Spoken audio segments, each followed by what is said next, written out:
Hi everyone, Keyless Entry here.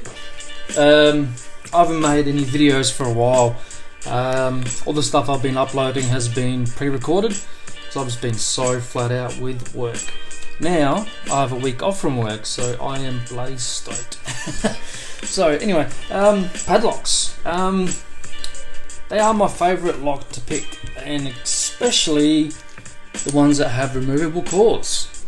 So I've been having this idea for a while to make comparison videos on different padlocks that are very similar, but by different manufacturers. So here we got the American 1205, PACLOCK 100A, PACLOCK 100A, pretty much identical in every single way except the shackle removal bit, but dimensionally and keyway and all that, they're pretty much identical. This is 5-pinner, these two are 6-pinners.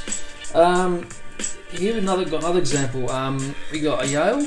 I believe this is a I had it before. I think it's an PA640. This one, don't know what this one's called. I know this one is P for padlock, A for aluminium, because it's aluminium, just like the American, and 6, I don't know what stands for, and the 40 is the width of the padlock body. So it's got a stainless shackle, which I thought was pretty cool, because the American equivalent just got a hardened, and the stainless steel version of the Yale's got a hardened one, so it's a bit of opposite here. But anyway, yeah, they all share the same keyway. So if I just take any random key, I'll take the Yale key, obviously it fits the Yale, it'll fit the American,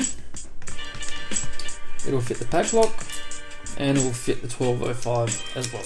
So they all have a common keyway. Now, I'm going to concentrate on these three here. So I'm going to put these others away for the time being.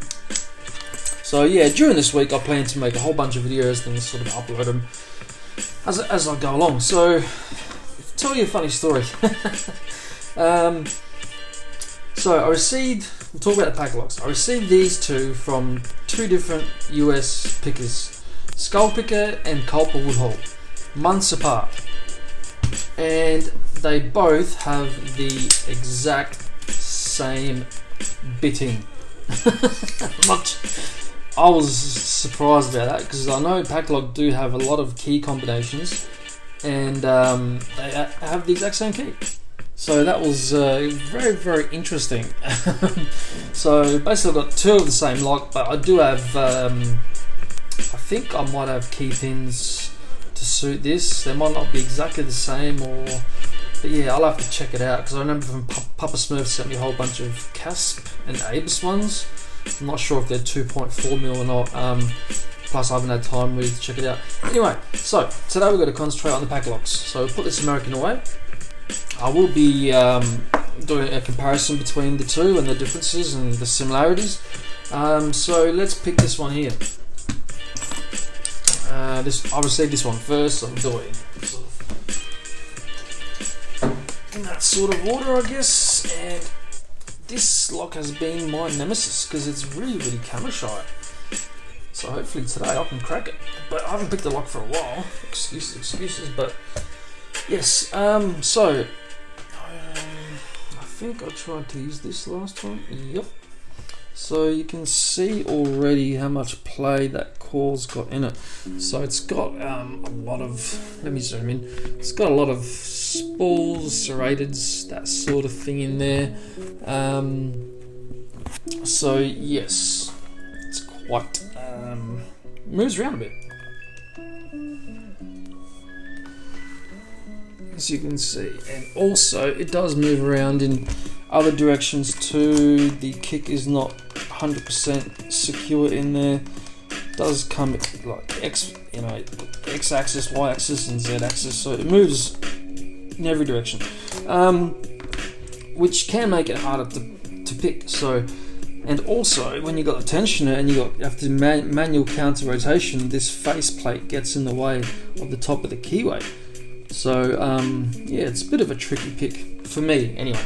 So I've seen people blast through these, but not me. So let's put this one over here.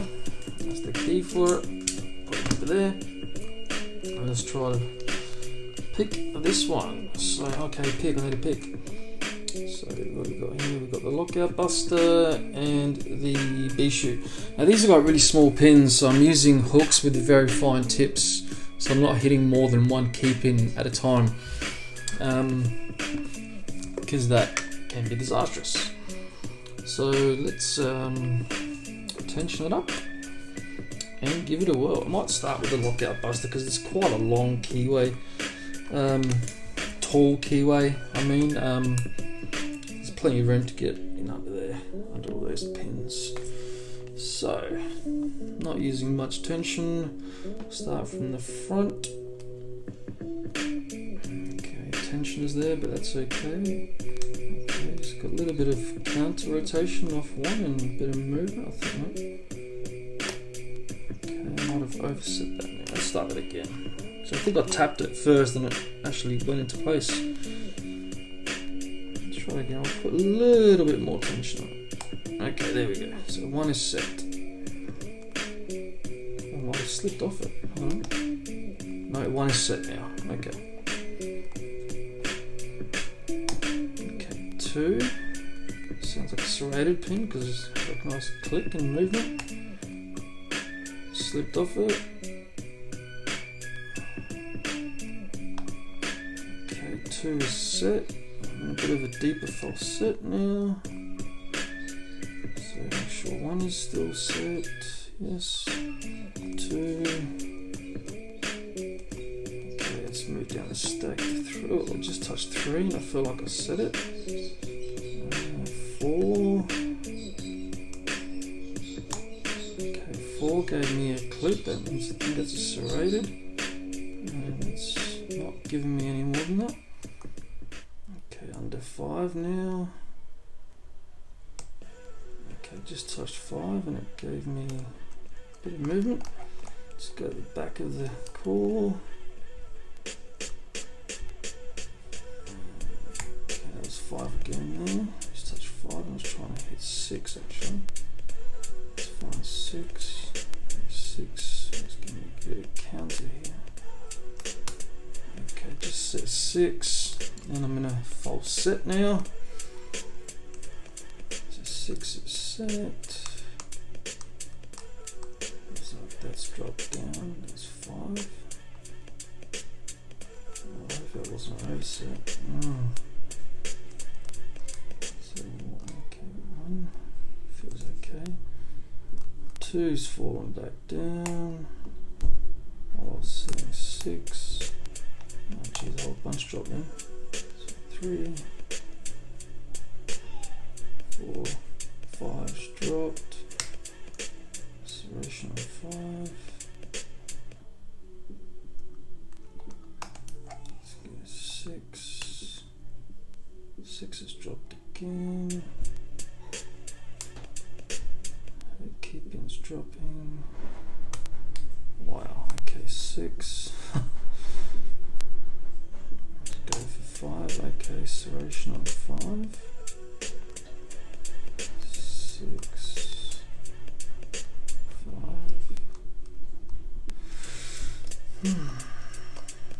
Okay, so one. I think one might have dropped down to. Yeah, that's counter on one. Okay, deep false set. That was two. Feel like a serrated. A bit more. Okay, two set. Now I'm gonna more of a deep false set. Now, okay, little click out of three. Six has dropped again. So each time I try to set six, a whole bunch just come up. There we go, a bit of movement there. So that might be okay. And that's five again. Six, five. So something's holding me up here. I'm not sure what though. Okay, two's dropped back down. That's down. such small key pins, you don't know where you are sometimes in this stack. Gets 2. Okay.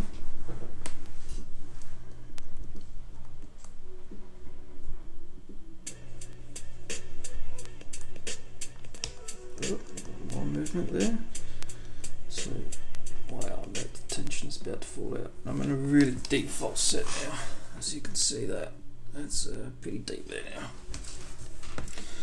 So I think I've got one pin holding me up here.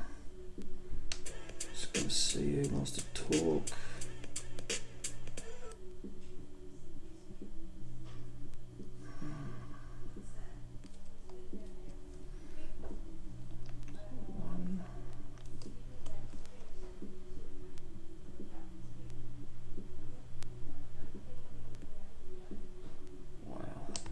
Too much counter rotation for that to be like that. I think that's 3.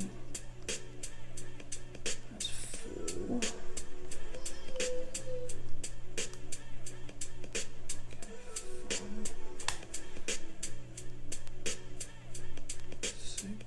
Okay, 5's dropped down.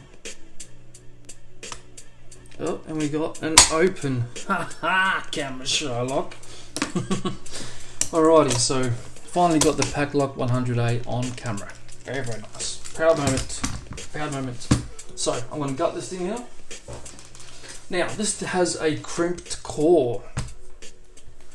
So haven't seen too many people gut crimped cores,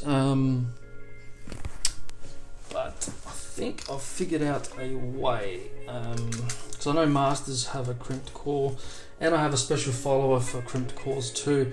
So I'll just sort of show you guys how that's done. I'm going to need a not a screwdriver, this one here. So this is a Torx 15 T15.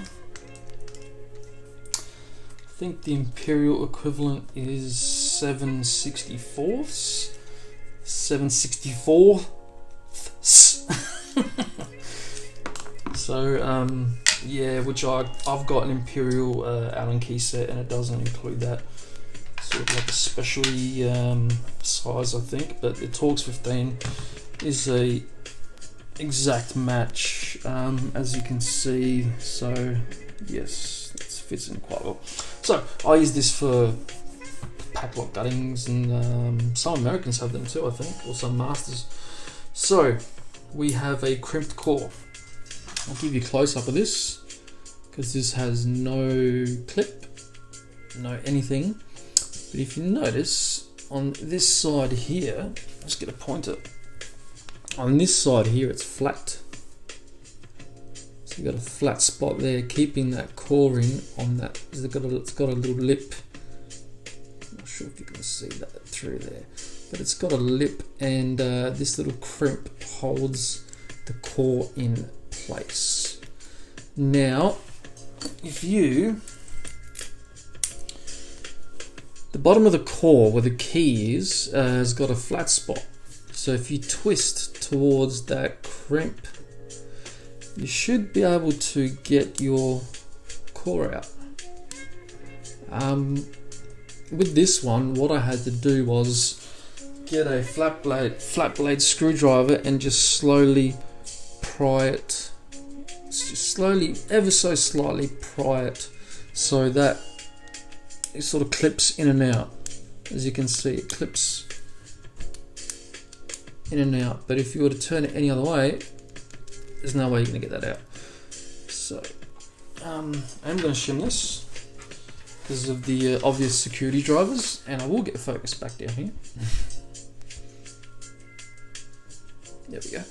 So yes, in my next video I will be doing a comparison between the PACLOCK and the American 1205 here, because they got the same bodies, same shackle thickness, very, very similar kick, but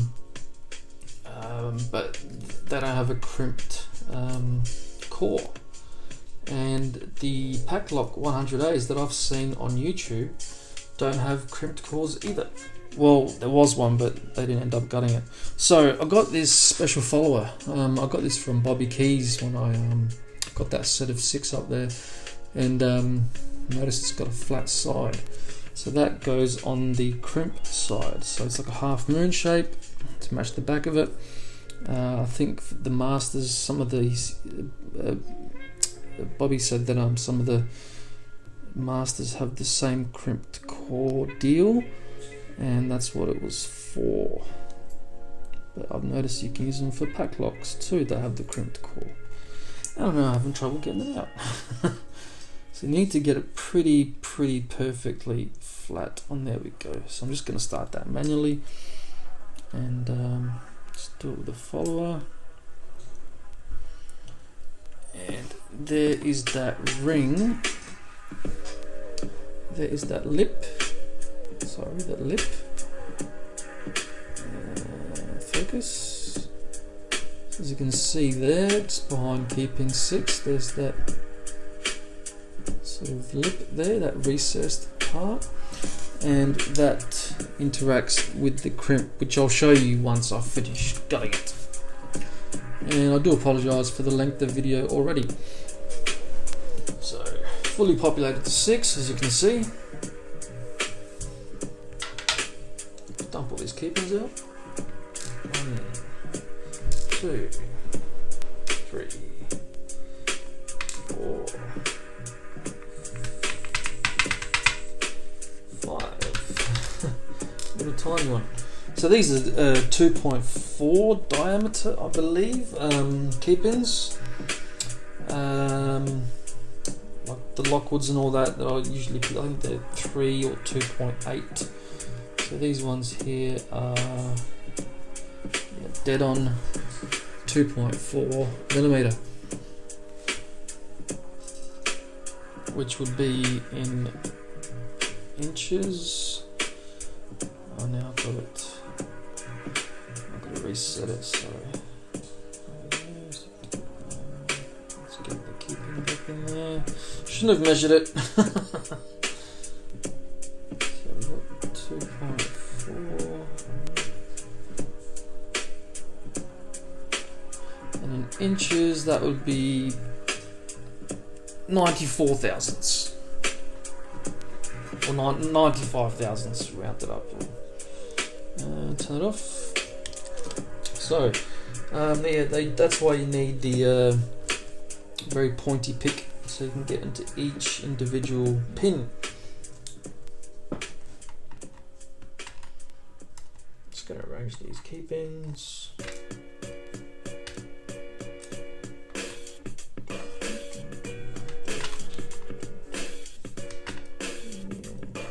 They do have very rounded bottoms. It's not as hard to see which way they go. There's that way. Another way. There we go. Alrighty then. They do have slight tapering as well, which I never really noticed, but I will show you on the close-up shot.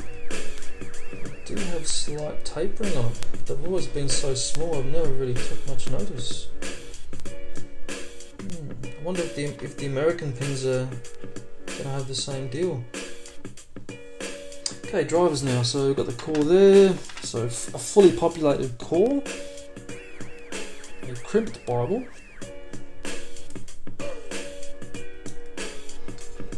And as you can see here, that's the crimped side there. I'll try to get that bit of a zoom in.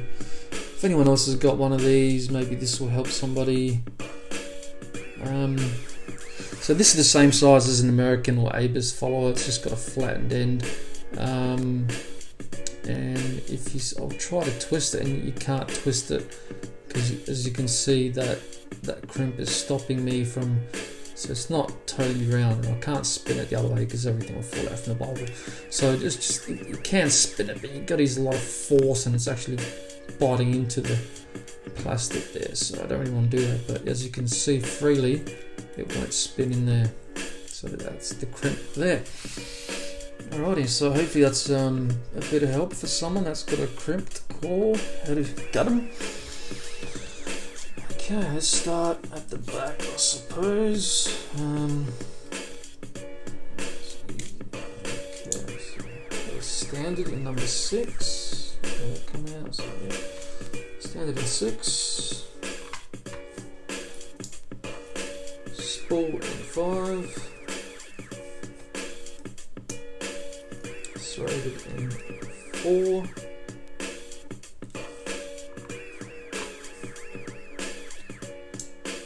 Spool in 3.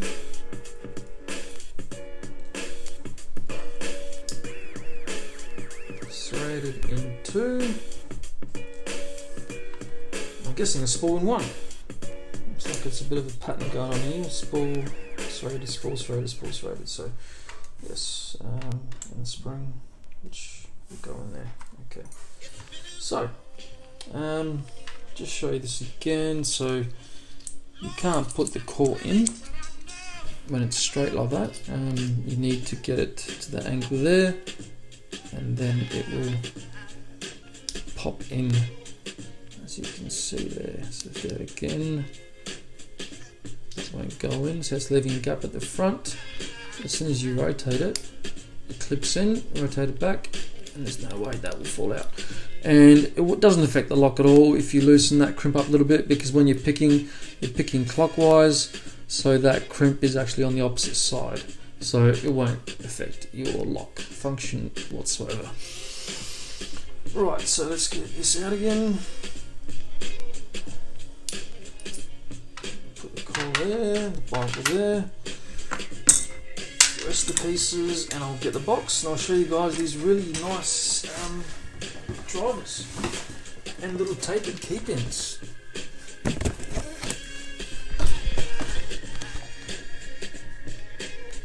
Nice and focused down here.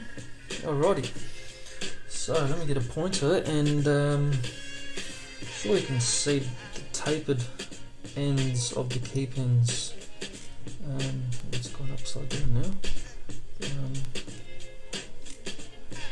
I'm sure you can see the tapering on each of these key pins. See it a lot on that one, pretty clear on that one, and that one too.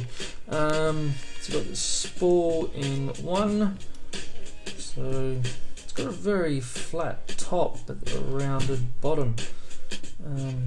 It's like a directional. See how it's very flat on this side as opposed to that side. So and you've got nice deep serrations in there, beautiful. And it's slightly rounded on the bottom too. So yeah, basically spool, serrated, spool, serrated, spool, and then a standard in number 6, and all the springs are the same. Yeah, that's all from me today. Hope you guys enjoyed the video. Please like and subscribe, and I'll see you guys on the next one. Take care.